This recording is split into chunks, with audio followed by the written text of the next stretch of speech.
Olá, sejam bem-vindos. Eu sou o professor Cido, este é o canal Cido Assis. Hoje, domingo, dia 26 de maio. Bom, eu quero hoje, aqui nesse domingo, aqui um domingo com frio aqui na minha cidade, que não é tão comum, Cáceres, Mato Grosso. Estamos com frio, uma onda de frio desde ontem. Maravilha que choveu, Tivemos uma chuva, foi importantíssima essa chuva, porque a seca aqui é muito grande, não tivemos assim uma quantidade boa de chuva durante todo o período de chuva, então chuvas que estão vindo por agora, elas são bem-vindas, Até mesmo por causa da produção, alguns alimentos que não tiveram boa produção, inclusive durante a temporada de chuva, estão nesse momento agora tendo uma produção boa, Isso porque o frio ele não pode assim avançar muito, Podemos assim ter geada, por exemplo. Por enquanto tá um frio maneiro, Pessoal, eu quero apresentar aqui para vocês hoje. Eu pensei assim de trazer aqui, enquanto reflexão, porque como eu já cansei de dizer, que esse canal aqui ele é um canal, acima de tudo, aonde nós apresentamos reflexões importantes, tá? Isso porque a filosofia está muito presente aqui nesse canal. Eu sou da área de filosofia, trabalho com filosofia já tem muito tempo, Então, a gente tem também assim como objetivo de trazer importantes reflexões nesse canal. Primeiramente, antes de apresentar para vocês aqui um autor, tá? Um filósofo, que eu quero apresentar aqui hoje para vocês, um filósofo contemporâneo, tá? Que ele ainda está vivo, Um filósofo francês, muito conhecido, no nosso meio acadêmico da filosofia, que é o chamado Gilles Lipovetsky, Ou alguns pronunciam, como Gilles Lipovetsky, Eu vou depois, então, trazer aqui para vocês, tá? Alguns pontos, assim, de reflexões desse pensador, que ele vai trazer aqui uma importante obra, de modo especial, é essa obra que eu quero aqui trazer para vocês apenas um trecho, tá? Para a gente poder refletir hoje. A Era do Vazio, Ensaio sobre o individualismo contemporâneo. Olha que a temática, assim, desse livro, como que ele é interessante, O título do livro, como que ele é interessante. A Era do Vazio. Sabe que a produção desse livro tem me chamado a atenção, Já tem, assim, um bom tempo que eu tive a oportunidade de ler esse livro, já tem um tempo, Eu tive que fazer um fichamento desse livro, até para poder desenvolver um trabalho, ainda quando eu fiz um curso de especialização em filosofia, um curso de especialização em filosofia contemporânea, que eu fiz no PrEPS. Eu acho que alguns que devem estar aqui assistindo sabem bem o que eu estou dizendo. Do PrEPS, Lá uma disciplina pediu então que a gente lesse esse livro, tá? Fichasse. Foi um livro assim que eu li com muita atenção, tá? E isso daqui eu estou falando para vocês é lá em meados dos anos 90, tá? Antes do ano 2000, tá? Isso porque, vejam bem, esse livro aqui, ele foi produzido assim no final dos anos 80, Do começo pro ano 90, E como que vocês vão perceber do que eu vou trazer aqui, o quanto que esse autor lá naquele tempo, ele já tratava de questões que nós estamos vivenciando exatamente nesse momento presente. Então, assim, às vezes, ainda mais quem estuda, quem lê, quem aprofunda, em diversos assuntos, acompanha, tá? Tudo que acontece no mundo durante a sua vida, as pessoas nesse sentido, que leem, aprofundam e tudo mais, elas percebem muito claramente mudanças que vão acontecendo no mundo, E são mudanças assim profundas, mudanças profundas, como as mudanças desse mundo que nós estamos vivenciando nesse mundo atual. E muitas vezes as mudanças, elas são tão profundas, né? Tão provocativas assim na nossa vida, que muitas vezes meio que dá uma balançada né, nas nossas perspectivas de vida, vamos dizer assim, né? Se você, para citar como exemplo, você é uma pessoa de luta, né? Eu sou um tipo de pessoa que sempre participei de movimentos sociais, sempre estive presente, né? Aí na luta, a gente chama isso de luta, não é luta de briga, tá? A gente tem que entender esse tipo de coisa. Tem gente que às vezes não entende assim a terminologia quando a gente usa a palavra luta, achando que é luta de brigar, de bater. Não é luta de violência, de bater nem nada. Essa luta, ela é uma luta que ela está impregnada nas ações, nas atitudes, né? Quando a gente deseja que a sociedade mude, que as justiças sociais, por exemplo, imperem nessa sociedade. Então, quando a gente está falando de luta é você arregaçar as mangas, é você se mexer do seu lugar, você não ficar sentado, né? Você não ficar esperando que as mudanças aconteçam, mas você arregaça as mangas. Você participa. Se tem uma manifestação, você vai lá nessa manifestação. Você está junto nas reuniões que acontecem, né? Qualquer tipo de mobilização que tenha em vista qualquer tipo de mudança na sociedade.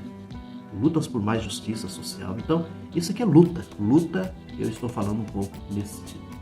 Então, todos nós que estamos assim envolvidos, né, com essas lutas e tudo mais, a gente tem caminhado durante muito tempo, né, com esperança. A esperança é algo que jamais pode morrer, né? O esperançar de Paulo Freire, que tem que sempre estar presente na nossa vida, né? O esperançar, tá? Essa esperança de acreditar que essa luta, toda essa vivência nossa não é em vão, né? Ela vai, de uma certa forma, contribuir para que mudanças possam acontecer na nossa sociedade. E elas acontecem. Muitas vezes elas são pequenas, mas elas acontecem. Trazendo então aqui agora o filósofo Lipovetsky. Qual é a importância do Lipovetsky nesse momento que nós estamos vivendo, né, no nosso mundo, na nossa sociedade?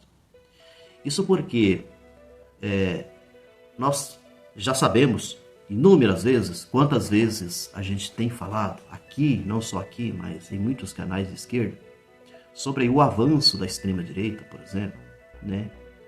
E não apenas a gente colocar assim, nesse caminho, a questão ideológica ou a questão política, né? Como é a extrema-direita, que está aí avançando, né?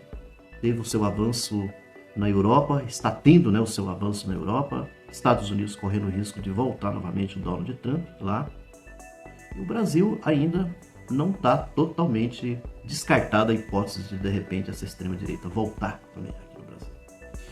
Bom, não apenas isso que nós temos que levar em consideração. Nós temos que levar em consideração uma mentalidade que se criou aí na sociedade, tá? E o grave problema que nós estamos enfrentando no nosso mundo atual tem a ver com essa mentalidade. Aí do que eu estou falando com relação a essa mentalidade? Eu estou falando dessa mentalidade negacionista, por exemplo, né? Que é um exemplo dessa, né, essa mentalidade que está aí presente e que traz junto, então, essa ideologia da extrema-direita. Essa mentalidade, agora nós estamos vivenciando esses problemas todinho que está acontecendo no Rio Grande do Sul. Então, essa mentalidade destrutiva da natureza, de que essa mentalidade que há aí, então, de que destruir a natureza, você desmatar, você queimar, você causar graves problemas na natureza, não traz problema nenhum. Mudanças climáticas não tem nada a ver com essas coisas. Então, não há nenhum problema, por exemplo, de você avançar, né, com o agronegócio, de você usar mais veneno, de você queimar uma determinada área para uso de plantios e assim por diante. Ou seja, esse tipo de mentalidade, tá? Que ela vai cada vez mais tomando conta, de modo especial nas redes sociais, e que vai convencendo um monte de gente de que essas coisas todas que estão acontecendo no nosso mundo não tem a ver, por exemplo, com as ações humanas. Não é a interferência humana, não é a ação humana que está mudando tudo que está acontecendo no planeta. E por outro lado, nós temos também, né,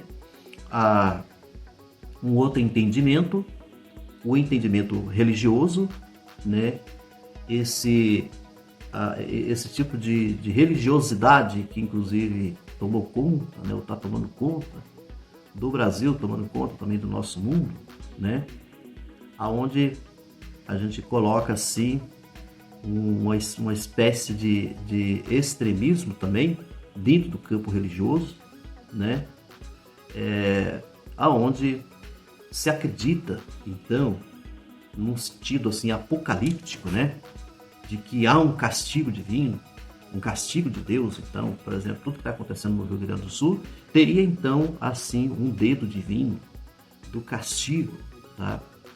Devido a uma série de situações, ou do pecado, né, que essa gente inclusive poderia ter cometido, então Deus está castigando, ou o próprio pecado também da humanidade em si, né? Então Deus estaria com a sua ira, né, contra a humanidade, causando todo essa tragédia como nós estamos vendo. Não apenas seria no Rio Grande do Sul, mas em qualquer outro lugar que seja. A tal ponto de nós termos então aquela senhora, né, que veio nas redes sociais, né, dizendo, né, sabe, de uma forma criminosa, que também isso tem a ver com essa, como se diz assim, um crime, né, o desrespeito, né, às religiões afrodescendentes, porque ela julgando que o Rio Grande do Sul, né, Porto Alegre e tudo mais, são locais assim onde a macumbaria, né, mais acontece em relação ao Brasil, nem todos os lugares do Brasil, lá seria onde tem um grande número, né, de macumbaria que acontece mais lá no Rio Grande do Sul. Então, com isso também teríamos então um castigo divino contra o Rio Grande do Sul, né? Então, toda essa tragédia no Rio Grande do Sul estaria então resumido nesse tipo de entendimento como essa senhora, não apenas ela, mas que muita gente acredita dessa maneira, né? Voltando então aqui ao nosso filósofo, né? Eu vou até mostrar aqui para vocês o Gilles Lipovetsky, tá? Tá aqui o nome dele, o Gilles Lipovetsky, então, né? A Era do Vazio. Muito interessante, muito sugestivo, né? Esse livro, tá? A Era do Vazio. Eu não vou assim fazer uma exposição aqui para vocês, um aprofundamento, tá, a respeito do livro. Eu tive até como objetivo apenas de apresentar aqui nesse momento e assim, em poucas palavras, mostrar para vocês do que se trata, por exemplo, nesse livro e qual a importância que esse livro tem, inclusive para a gente compreender, né, tudo que está acontecendo no nosso mundo atual. O Gilles Lipovetsky, primeiramente, né, ele é um filósofo, tá? É um grande intelectual da área da filosofia, francês, tá? É um filósofo que ainda está vivo, né? Pelo menos eu não sei notícias sobre o seu falecimento. Ele nasceu em 1944, tá? 24 de setembro de 1944, em Millau, né? Millau, na França, tá? E então ele tem assim alguns livros, alguns escritos que alguns têm sido assim best-seller, né, já com grandes vendas, né, no mundo inteiro, tá? Mas é bom a gente dizer assim dentro do ponto de vista do pensamento, né, aonde ele se encaixa, onde que ele se encontra, né, aonde que está a novidade ou o que faz parte de uma linha de pensamento desse importante pensador. Ele está dentro de uma corrente, de um caminho, né, do pensamento filosófico, que ele é muito atual, né? Tem muita gente que discute isso, mas o Lipovetsky, dentro do campo da filosofia, eu diria assim que ele é a pessoa, né, que tem se colocado, né, como se fosse o ponta de lança, né, o que iniciou então esse debate dentro do campo da filosofia. E que a partir dele então nós temos uma diversidade de pensadores que vai então fazer essa releitura, né, que já trazida pelo Gilles Lipovetsky. Mas então ele está dentro desse campo do que ele vai chamar, né, essa sociedade nossa que nós estamos vivendo atualmente, de hipermodernidade, né? Esse é um termo assim que ele utiliza muito. Um outro também, um termo também muito usado por ele, que é de pós-modernidade, né? Ou seja, nós vivemos uma sociedade pós-moderna. Nós estamos dentro do campo de uma sociedade pós-moderna. É isso que o Gilles Lipovetsky vai colocar. E quando a gente trata desse campo do chamado pós-moderno, pós-modernidade, pós significa que é algo posterior, que vem depois, né? Ou seja, a sociedade nossa, ela vivenciou durante muito tempo, né? Aí cada autor, é claro, vai tentar localizar no tempo e no espaço para poder compreender, entender quando foi, por exemplo, que iniciou mesmo essa chamada pós-modernidade, né? O Gilles Lipovetsky, pelo que eu mais ou menos tenho visto sobre ele, me parece que ele coloca esse início, né? Essa mudança do que ele vai chamar de pós-modernidade a partir dos anos 60, né? Então é como se fosse os anos 60, é um marco, então, dentro da perspectiva do Gilles Lipovetsky. Aí o que acontece? Aquilo que foi caracterizado, né? Que foi o ponto forte da modernidade, né? Que fez parte do que a gente chamava de modernidade. Aí eu tinha falado de lutas aqui, então essas lutas, inclusive, tá dentro da perspectiva, né, desse projeto, vamos dizer assim, da modernidade, o chamado projeto iluminista, né? O projeto iluminista, ele tá dentro desse campo que faz parte, ou que, se pegar numa perspectiva do Lipovetsky, então fez parte, né? Já fez parte.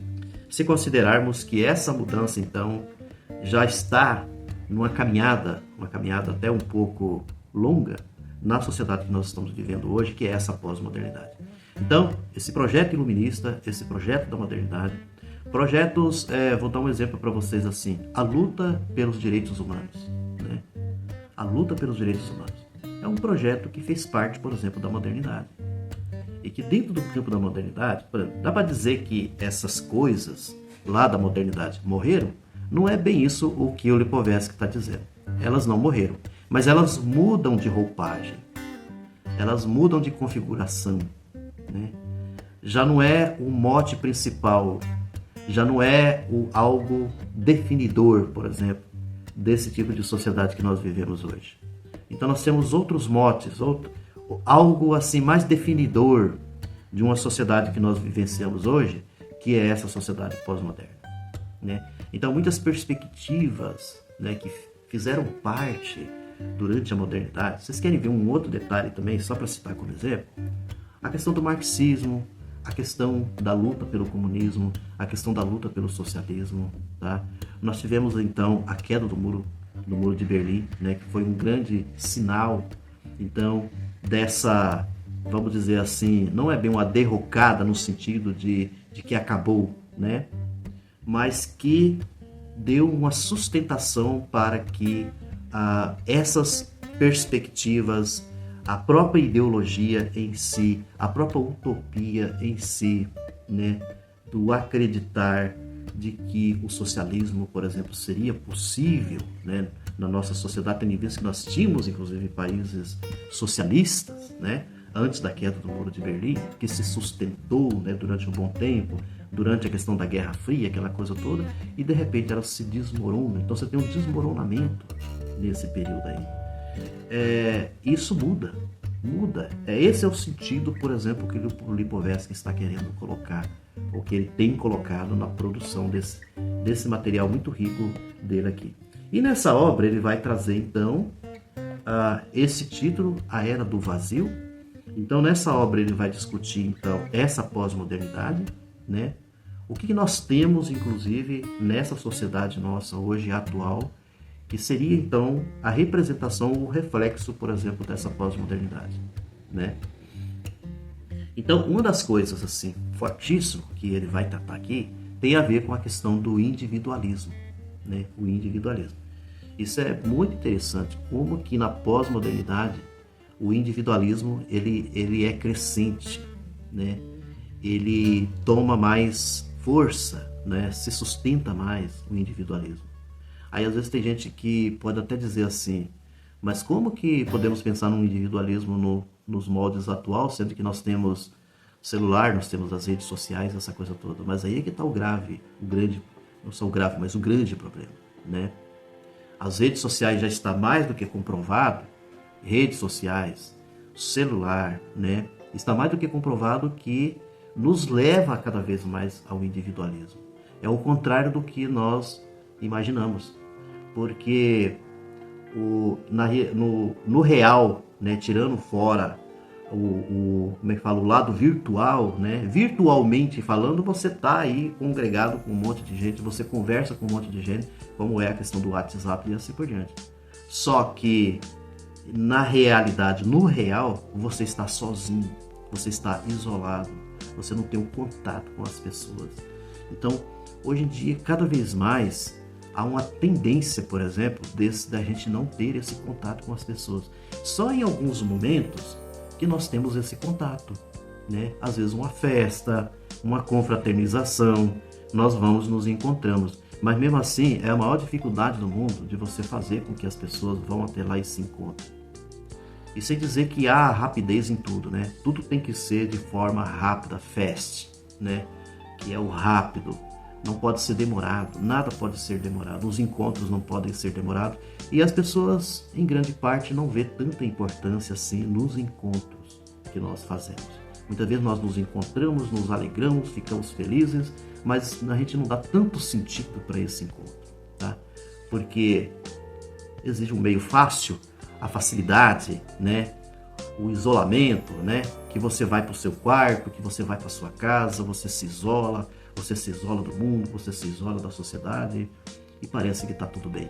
Então, o fortalecimento dessa questão do individualismo, tá, na sociedade, né, atual, e isso daí tem acarretado, por exemplo, a falta ou a ausência das manifestações, de grandes manifestações como nós já tivemos no passado, né, com grande risco de cada vez mais ir diminuindo essas manifestações. Por quê? As manifestações atualmente elas se tornaram virtuais. Então as pessoas estão se manifestando, por exemplo, nas redes sociais. Mas a presença, o real, né, se tornou assim algo, parece que fora do mundo de hoje, né, que não faz parte do mundo de hoje. E aí a gente se compinta com essa mobilização que é feita, por exemplo, via redes sociais, via WhatsApp e assim por diante. E não nos encontramos, tá? Então, eu acredito que o Gilles de Povesque, ele está nos chamando a atenção muito para esse tipo de situação, desse individualismo, né, muito presente no nosso mundo atual. E aí, para poder encerrar aqui, tem uma outra situação que ele trabalha também, que tem a ver com o consumismo, né? Que nessa hipermodernidade, por exemplo, né, a hipermodernidade, nós temos então esse consumismo, né, uma espécie de aumento do consumismo. E é interessante porque o Gilles de Povesque ele vai aqui trazer uma forma de consumismo que ele vai chamar de hiperconsumismo. Esse hiperconsumismo, que ele é um consumismo um pouco diferente, vamos dizer, do que foi do período da modernidade, onde nós tínhamos assim então o consumismo muito centrado nas coisas que a gente ia consumir em casa, né, de modo especial, em coisas que iam servir para a gente, né, de forma assim, individual, carros e assim por diante, assim, né? É claro que isso ainda continua de forma assim até forte, mas ele centra num outro tipo de consumismo, que ele vai chamar do hiperconsumismo, né? Que é esse consumismo das redes sociais. Novamente, voltamos sempre para essa questão, né, das mídias, né, de tudo isso que é, por exemplo, jogado nas redes sociais e assim por diante, e que cada vez mais nós vamos, então, engolindo, nós vamos trazendo, às vezes sem perceber, né, sem percebermos, e a gente vai sendo seduzido, por exemplo, pelas redes sociais. Então, aí esse consumismo, né, esse hiperconsumismo, ele está presente também de tudo aquilo que você consome, que você, de uma forma virtual, essa coisa toda, sem que necessariamente ele não seja algo assim de uso pessoal, de que você vai consumir em casa, que você vai como um veículo, qualquer coisa assim, né? É aquele tipo de consumo que ele está mais dentro do campo da virtualidade. E são várias coisas que você faz, tá? Que as próprias redes jogam para você e você vai comprando, por exemplo, até produtos de uso, né? De uso das próprias redes, que a gente sabe, programações, uma diversidade de programas. Hoje em dia tem uma coisa muito relacionada do próprio celular, que são, o nome que agora me fugiu, mas aquilo que você vai lá no Store, né? No Store, no Play Store, né? E você abaixa os aplicativos, né? É uma série de aplicativos que existem hoje em dia e que boa parte desses aplicativos são comprados. Você compra, né, para você poder fazer uso. Então, o lado que ele está colocando, chamar desse hiperconsumismo, tem também a ver com esse tipo de situação.